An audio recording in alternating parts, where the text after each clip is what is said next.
कौन सा कॉन्सेप्ट किया था हमने?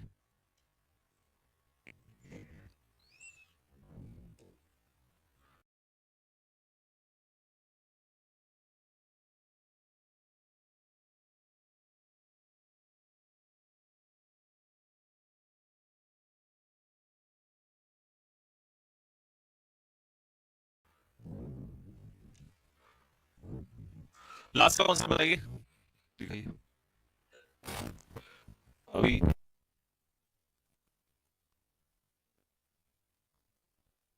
हाँ जी, लास्ट कॉन्सेप्ट बताइए।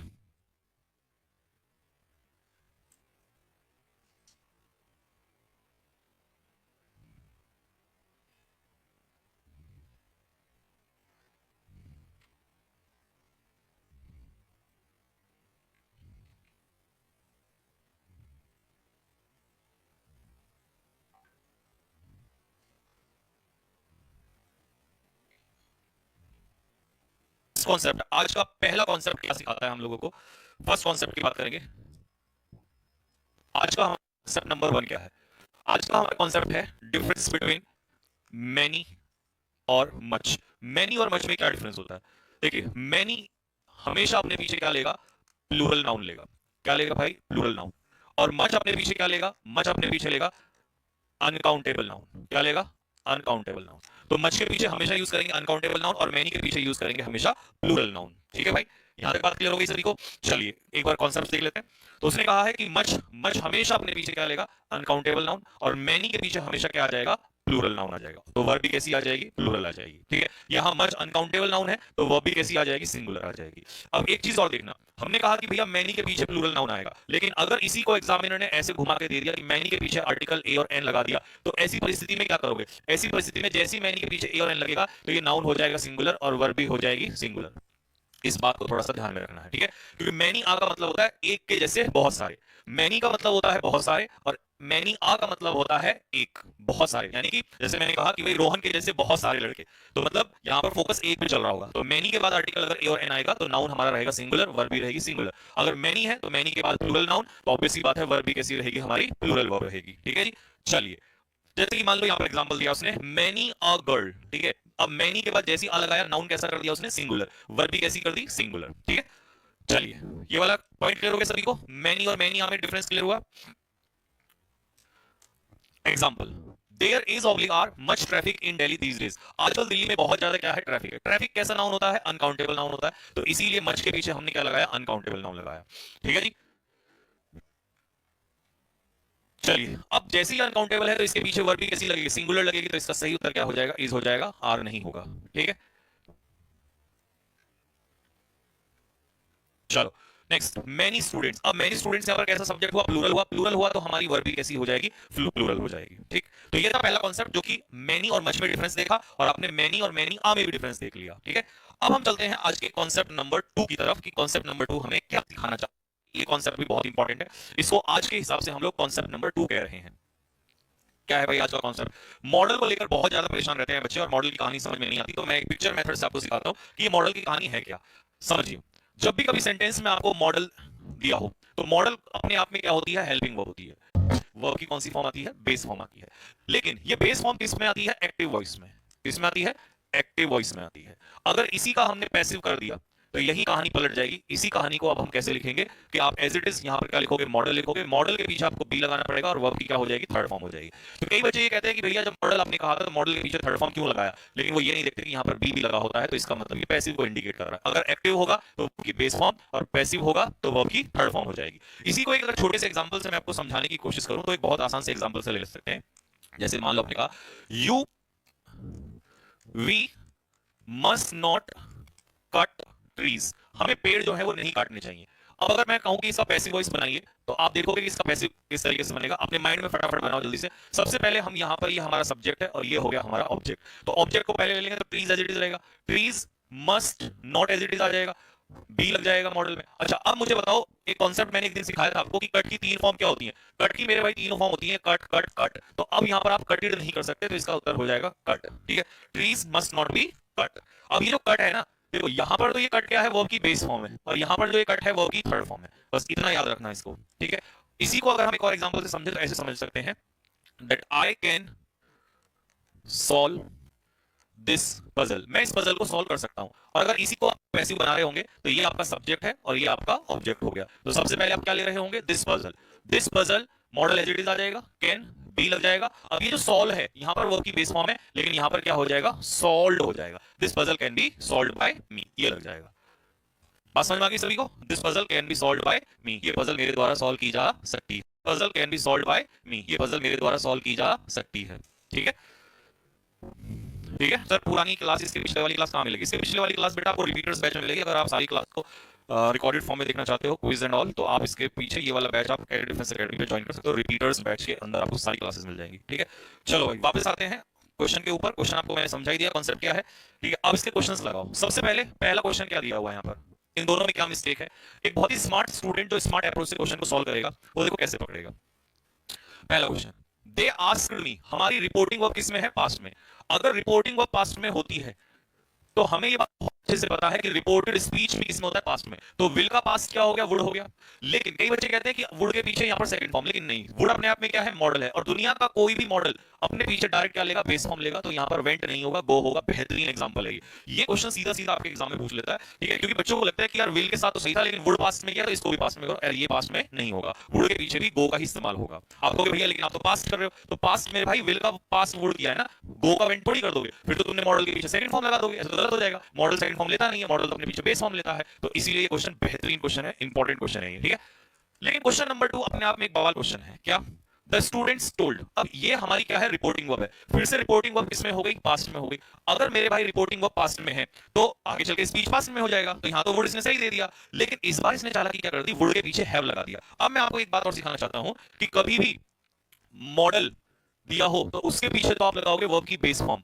ठीक है, लेकिन मेरे भाई एक चीज को दिमाग में रख लेना, अगर मॉडल के पीछे कभी भी हैव लग गया तो इसका मतलब क्या है, ये पता जानते हो? मॉडल के पीछे हैव लगने का मतलब है ये मॉडल परफेक्ट हो जाता है। क्या करते हैं इसको, मॉडल परफेक्ट हो जाता है। और परफेक्ट में हमेशा वर्ब की कौन सी फॉर्म लगाते हो, जैसे ही मॉडल के पीछे हैव लगा वैसे ही आप इसको कौन सी फॉर्म बना दोगे, थर्ड फॉर्म बना दोगे। ठीक है, ये देखो, जैसे ही मैंने यहां पर वुड हैव किया तो यहां इनवाइट का थर्ड फॉर्म क्या हो जाएगा, इनवाइटेड कर दोगे। तो ये क्वेश्चन आपका यहां पर कंप्लीट हुआ। तो हमने पूरा कॉन्सेप्ट क्या सीखा, आओ एक बार मैं फिर से सिखाता हूं आपको। हमने कॉन्सेप्ट सीखा कि मॉडल, कोई भी मॉडल अगर दिया हो तो उस मॉडल के पीछे आप लोग कौन सी फॉर्म लगाते हो, उस मॉडल के पीछे आप लगाते हो वर्ब की बेस फॉर्म। अगर पैसिव में है तो बी लगा के थर्ड फॉर्म लगा दोगे।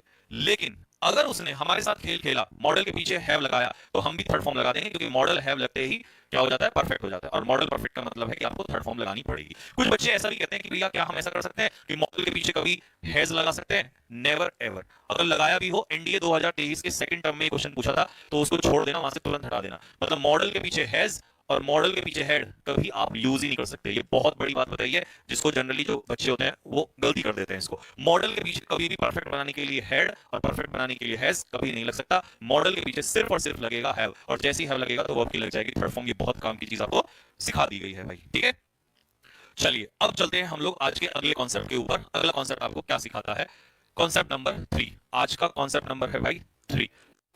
क्या है कॉन्सेप्ट नंबर 3, उसको समझेंगे। ये जितने भी बच्चे इस समय एसआरटी एसआरटी एसआरटी चिल्ला रहे हैं, मैंने बहुत पहले ये बात सिखाई थी और समझाई थी और बताया था कि दोस्त ढंग में कर लो, चीजों को ढंग में समझ लो। ठीक है, और एक बार पैटर्न सीख लो, और टाइम जितनी भी एसआरटी वहां दी है वो पूरी करनी पड़ेंगी आप लोगों को। लेकिन नहीं लिया, सीरियसली नहीं लिया, और अब वही चीज जो है भुगतनी पड़ रही है। आज सबसे ज्यादा बच्चे एसआरटी में भर हुए हैं। अब एसआरटी का मतलब तो सिर्फ हमें ऐसा लग रहा था ना कि यार ये तो एसआरटी तो एज इट इज हो जाएगा। ठीक है, अभी 10 बजे के आसपास मैंने शेड्यूल लगवाया है, एसआरटी का डिस्कशन वहां करेंगे। यहाँ कोई जब समझाता हूं तब तो तुम समझते नहीं हो। ठीक है, तब तो तुम्हें ऐसा लगता है हवाबाजी चल रही है। ठीक है, एसआरटी की क्लास 10 बजे है तो 10 बजे उसके ऊपर चर्चा करेंगे, उसमें कमेंट करना, यहां कोई कमेंट मत करो। ठीक है, बाकी बच्चों को पढ़ लेने दो। ठीक, जब स्टूडेंट टीचर से ज्यादा दिमाग लगाने लग जाता है तो हाल फिर यही होता है। मैंने तब भी कहा था, बार बार समझा रहा था कि भाई एसआरटी, और स्पेशली एसआरटी की क्लास ली भी थी मैंने तुम्हारी उस दिन भी समझाया था एसआरटी, लेकिन हवाबाजी में चल रहा था काम, की नहीं हो जाएगा, ऐसे ही चल रहा था काम। अभी 10 बजे सेशन लगवा रखा है एसआरटी की क्लास का। ठीक, अब देखो यहां पर सबसे पहले, कभी भी एग्जाम में अ नंबर ऑफ दिया हो, अ लार्ज नंबर ऑफ दिया हो, अ ग्रेट नंबर ऑफ दिया हो, तो इस सब का मतलब होता है मैनी। अ नंबर ऑफ का मतलब होता है मैनी। जैसे किसी ने कहा हाँ भाई कितने लड़के ग्राउंड में खेल रहे थे, तो मैंने कहा अ नंबर ऑफ, तो अ नंबर ऑफ का मतलब होता है मैनी। और मैनी के साथ कैसा नाउन आएगा? प्लूरल। तो वर्ब भी कैसी आ जाएगी? प्लूरल। लेकिन खेल बदलेगा द नंबर ऑफ में। द नंबर ऑफ का मतलब होता है एक संख्या। यहां पर वो आपसे पर्टिकुलर संख्या पूछ रहा होता है, ठीक है। तो नाउन तो प्लूरल रहेगा, लेकिन सब्जेक्ट हमारा कैसा रहेगा? सिंगुलर रहेगा। और अगर हमारा सब्जेक्ट सिंगुलर रहेगा तो वर्ब हमारी कैसी रहेगी? सिंगुलर रहेगी, ठीक है। इस बात को प्रैक्टिकली सीख लो थोड़ा सा। देखो किसी ने पूछा भाई कितने लड़के थे, तो मैंने कह दिया a number of. A number of का मतलब है बहुत सारे लड़के, तो ये तो हो जाएगा अ नंबर ऑफ का मतलब मैनी हो जाएगा। लेकिन मैंने कहा उनकी कोई संख्या तो होगी, तो हाँ आपने कहा भैया उसकी संख्या थी 280, तो ये जो है ये द नंबर है। द नंबर का मतलब वो पर्टिकुलर संख्या। तो जब भी द नंबर देगा सिंगुलर वर्ब लगाना, जब भी अ नंबर ऑफ कह देगा तो अ नंबर ऑफ का मतलब होता है मैनी। अ नंबर ऑफ का मतलब होता है मैनी, यानी कि बहुत सारे, ठीक है।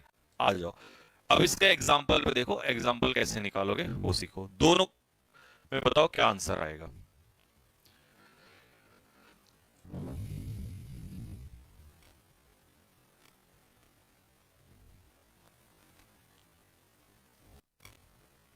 चलो good. The number of girls, तो यहां पर गर्ल्स का द नंबर मतलब वो क्या पूछ रहा है? नंबर पूछ रहा है, संख्या पूछ रहा है। तो ये सिंगुलर है। अगर ये सिंगुलर है तो इसका सही उत्तर क्या होगा? हैज होगा, हैव नहीं हो सकता। A number of players, a number of players का मतलब क्या है? मैनी प्लेयर्स, बहुत सारे। तो अब ये जैसे ही मैनी होगा तो यहां पर क्या हो जाएगा? आर हो जाएगा, ठीक है। क्लियर हो गई बात? चलो जी, ये था हमारा आज का कॉन्सेप्ट नंबर 3। अब आते हैं हम आज के कॉन्सेप्ट नंबर 4 पे। कॉन्सेप्ट नंबर 4 हमें क्या सिखा रहा है? चलिए जी, कॉन्सेप्ट नंबर 4 की बात करते हैं। बड़ा ही इंपॉर्टेंट है, very very important. Concept number 4 जो है वो बहुत इंपॉर्टेंट है भाई। क्या है? ये है कंफ्यूजिंग वर्ब्स। कुछ वर्ब्स ऐसी होती हैं जो हमें क्या करती हैं? कंफ्यूज करती हैं, हमें बड़ा परेशान करती हैं, ठीक है। उनमें डिफरेंस निकालना बहुत ही मुश्किल होता है, तो उनको मैं आपको समझाता हूं कि कैसे कैसे परेशान करती हैं। सबसे पहले देखो, सबसे पहला एक पेयर होता है फॉल और फेल में क्या अंतर होता है? देखिए, फॉल का मतलब होता है मेरे भाई गिरना, और फेल का मत फेल हो गई, FELL। फेल का मतलब होता है गिराना, ठीक है। इसका मतलब है कि फेल, आप किसी चीज को गिरा रहे हैं, यानी कि इसके पीछे हमेशा क्या आएगा? ऑब्जेक्ट आएगा। और फॉल का मतलब है गिरना, यानी कि सब्जेक्ट खुद गिरेगा, तो इसका मतलब इसके पीछे ऑब्जेक्ट नहीं आएगा। तो फॉल के पीछे ऑब्जेक्ट नहीं आएगा और फेल के पीछे ऑब्जेक्ट आएगा, तो इसीलिए ये होती है मेरे भाई, जिसके पीछे ऑब्जेक्ट आता हो उसे कहते हैं ट्रांजिटिव वर्ब। क्या कहते हैं? Transitive verb. और जिसके पीछे ऑब्जेक्ट नहीं आता उसे कहते हैं इनट्रांजिटिव वर्ब, TRA, ट्रांजिटिव, ठीक है, इनट्रांजिटिव वर्ब, ठीक है। ये ट्रांजिटिव है और ये इनट्रांजिटिव है, ठीक। फेल की सेकंड फॉर्म क्या होती है? फेल की सेकंड फॉर्म होती है फेल्ड, और इसकी थर्ड फॉर्म होती है फेल्ड। फॉल की सेकंड फॉर्म और थर्ड फॉर्म होती है फॉलन। अब इसको समझो ध्यान से, ठीक है। इसी बात को मैंने यहां पर और अच्छे से लिखा है कि फॉल का मतलब है मेरे भाई गिरना, सेकंड फॉर्म होगी फेल, और थर्ड फॉर्म हो जाएगी फॉलन, और ये इनट्रांजिटिव वर्ब है। फेल होता है गिराना, सेकंड फॉर्म होती है फेल्ड, और थर्ड फॉर्म होती है फेल्ड, और इसका मतलब है ट्रांजिटिव वर्ब। ये अपने पीछे ऑब्जेक्ट लेता है। हैंग का मतलब होता है फांसी लगाना, सेकंड फॉर्म होती है हैंग्ड, और थर्ड फॉर्म होती है हैंग्ड। हैंग का मतलब जब लटकाना होता है, जैसे मान लो कपड़े उतार के लटका दिए, तो सेकंड फॉर्म होती है हंग, और थर्ड फॉर्म होती है हंग। फ्लाई का मतलब होता है उड़ना, सेकंड फॉर्म होती है फ्लू, और थर्ड फॉर्म होती है फ्लोन। ये याद किया जाएगा, ये जो चीजें हैं ना ये याद की जाएंगी, याद करने से ही आएंगी। फ्लो का मतलब होता है पानी का बहना या लिक्विड का बहना, सेकंड फॉर्म होगा फ्लोड, और थर्ड फॉर्म होगा फ्लोड। फ्ली का मतलब होता है भाग जाना, यानी कि 9 2 11 हो जाना। हिंदी में मैंने प्योर हिंदी में इसीलिए लिख दिया ताकि दिक्कत ना हो। भाग जाना, सेकंड फॉर्म होगी फ्लैट, और थर्ड फॉर्म होगी मेरे भाई फ्लैड। ब्लो का मतलब होता है हवा का चलना, बहना, सेकंड फॉर्म ब्लू, और थर्ड फॉर्म हो जाएगा इसका ब्लोन, ठीक है। तो ये सारा डिफरेंस आपको इसमें क्लियर हो जाएगा। अगला फिर आता है कि भैया राइज और रेज, ये बहुत परेशान करता है। राइज का मतलब होता है उठना, ये भी कौन सी वर्ब होती है? इंट्रांजिटिव, यानी कि अपने पीछे कभी ऑब्जेक्ट नहीं लेता। रेज क्या होती है? ट्रांजिटिव होती है, ये अपने पीछे क्या लेता है? ऑब्जेक्ट लेता है। ट्रांजिटिव का मतलब है ऑब्जेक्ट लेगा। तो राइज का सेकंड फॉर्म होता है रोज और थर्ड फॉर्म होता है राइजन। अच्छा मैंने वहां लिख तो रखा है, सामने लिख रखा है, तो इसको हटा देता हूं यहां से, ठीक है। और रेज का मतलब होता है उठाना, सेकंड फॉर्म होती है रेज्ड और थर्ड फॉर्म होती है रेज्ड। जैसे क्लास में आपने कोई क्वेश्चन उठा दिया तो रेज करोगे, ठीक, कोई मुद्दा उठा दिया रेज करोगे, ठीक है। सन क्या होता है? राइज होता है। वाटर लेवल क्या होता है? राइज होता है, ठीक है। लाई, अब आ जाओ लाई वाले केस में। लाई का मतलब झूठ बोलना है तो सेकंड फॉर्म होगी लाइड और थर्ड फॉर्म होगी लाइड। लाई का मतलब अगर लेटना है तो सेकंड फॉर्म होगी ले और थर्ड फॉर्म होगी लेन। और ले का मतलब अगर बिछाना है या रखना है तो सेकंड फॉर्म इसकी होती है लेड और थर्ड फॉर्म होती है लेड, ठीक है। अब कंफ्यूजन पता कहां होगा? देखो, लेटने की सेकंड फॉर्म होती है ले और रखने की या बिछाने की सेकंड फॉर्म होती है लेड, इन दोनों में। तो ये बहुत इंपॉर्टेंट पेयर है। अब कंप्लेन होती है वर्ब, इसका मतलब होता है शिकायत करना, और कंप्लेंट टी लगते ही ये हो जाता है नाउन यानी कि शिकायत। तो अगर तुमसे कोई पूछे that what is the difference between complain and complaint, तो आप उस व्यक्ति को आसानी से बता सकते हो कि भाई कंप्लेंट जो होता है टी लगते ही क्या हो जाता है? नाउन हो जाता है, और कंप्लेन होती है मेरे भाई वर्ब, ठीक है। ये कंप्लेन और कंप्लेंट में डिफरेंस होता है। अब इसका एग्जांपल पेपर में कैसे आता है, बात ये बहुत ज्यादा इंपॉर्टेंट है। तो मुझे आप ये 3 क्वेश्चन करके दिखाओ कि इनको कैसे सॉल्व करोगे। तीनों क्वेश्चन कर तीनों क्वेश्चन करके दिखाओ कैसे सॉल्व करोगे। क्वेश्चन करके दिखाओ कैसे सॉल्व करोगे।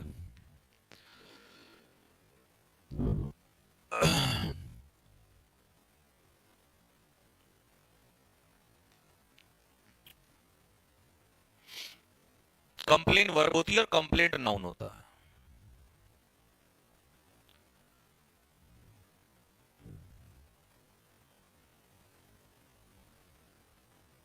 एसआरटी क्या होता है? एसआरटी होता है सिचुएशन रिएक्शन टेस्ट।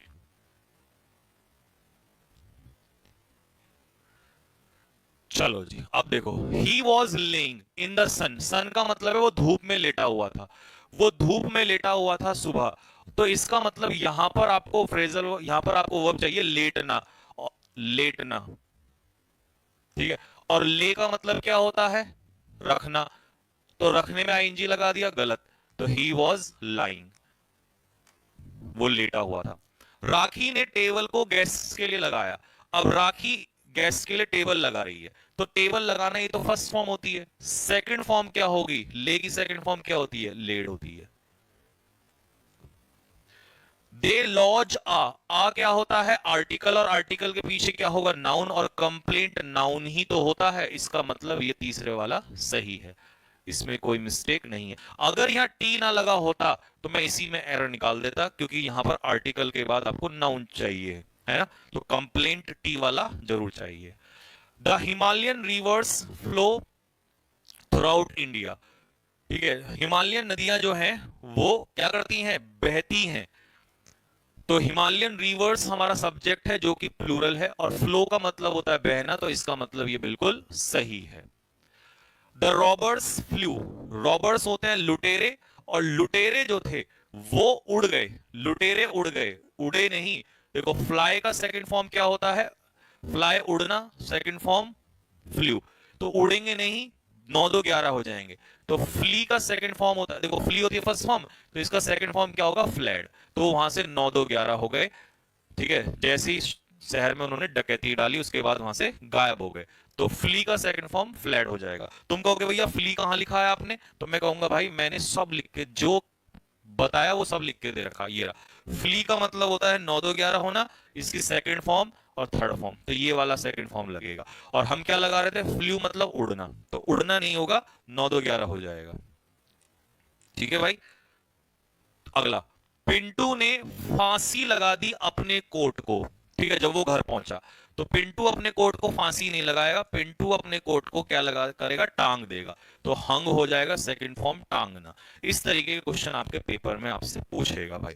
तो ये कॉन्सेप्ट आपको होपफुली क्लियर हो गया होगा। बहुत बारीकी से हिंदी में लिख के समझा दिया ताकि आपको कोई दिक्कत ना हो। और आज का सबसे धमाकेदार कॉन्सेप्ट अब जो हम करने जा रहे हैं ना भाई, वो देखो, वो बड़ा कीमती है।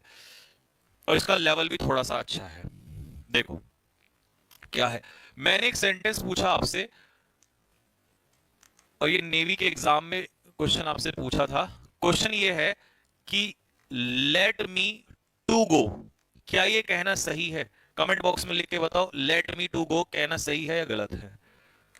फिर मैंने आपसे कहा लेट हिम प्लेइंग, क्या ये कहना सही है? कमेंट बॉक्स में लिख के बताइएगा। लेट मी टू गो और लेट हिम प्लेइंग कहना सही है? तो आप कहोगे ना भैया बिल्कुल गलत है। लेट एक ऐसी वर्ब होती है जो अपने पीछे नॉन फाइनाइट के रूप में बेस फॉर्म लेती है, तो आप इसे कहोगे लेट हिम प्ले। ऐसे यहां पर लेट के पीछे 2+V1 यानी कि इंफिनिटिव नहीं आता, तो यहां पर होगा लेट मी गो।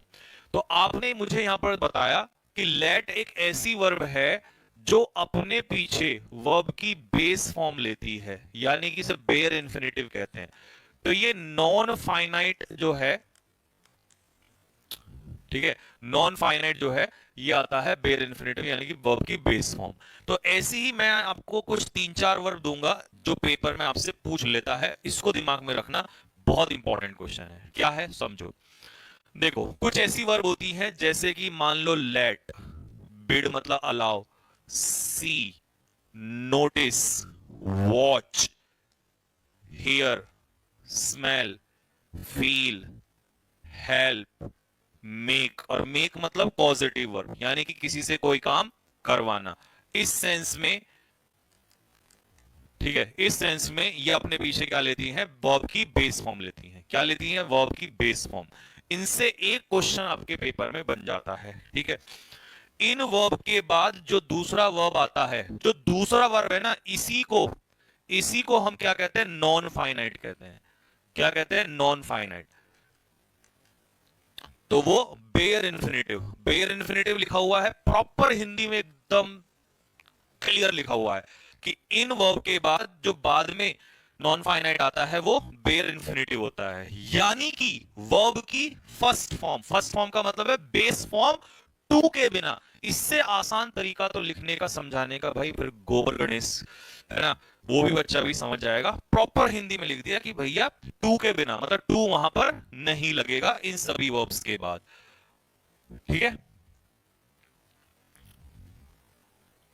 चलो, my father did not let me to go oblique going to the cinema. मेरे पिताजी ने मुझे सिनेमा नहीं जाने दिया। तो my father did not let, अब लेट आ गया ना, तो ना तो मैं इसके पीछे इन्फिनेटिव लगाऊंगा, ना मैं इसके पीछे जिरंड लगाऊंगा, तो इसका सही उत्तर हो जाएगा गो। मेरे पिताजी ने मुझे सिनेमा नहीं जाने दिया। The teacher made me practice many questions, तो टू प्रैक्टिस वाला तो हट जाएगा, टू तो आएगा नहीं, तो इसका सही उत्तर होगा the teacher made me practice, teacher ने मुझसे प्रैक्टिस क्वेश्चंस की करवाई।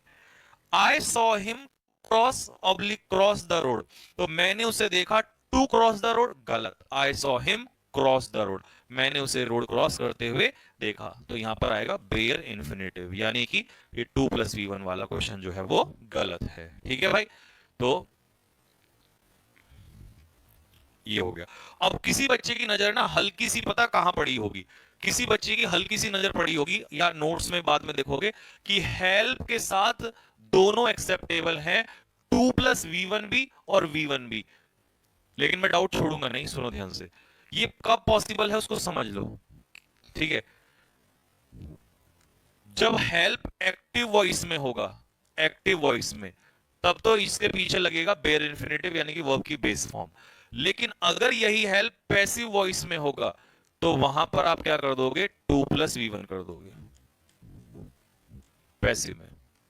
और हम ये सारी कहानी आपको क्या सिखा रहे हैं? एक्टिव वॉइस में। तो इसीलिए याद रखना कि पेपर में एक्टिव वॉइस का ही क्वेश्चन आता है, तो इनके पीछे लगेगा वर्ब की base form, non finite verb की बेस फॉर्म लेंगे, ठीक है भाई। चलो, तो आज के कॉन्सेप्ट्स हो गए खत्म।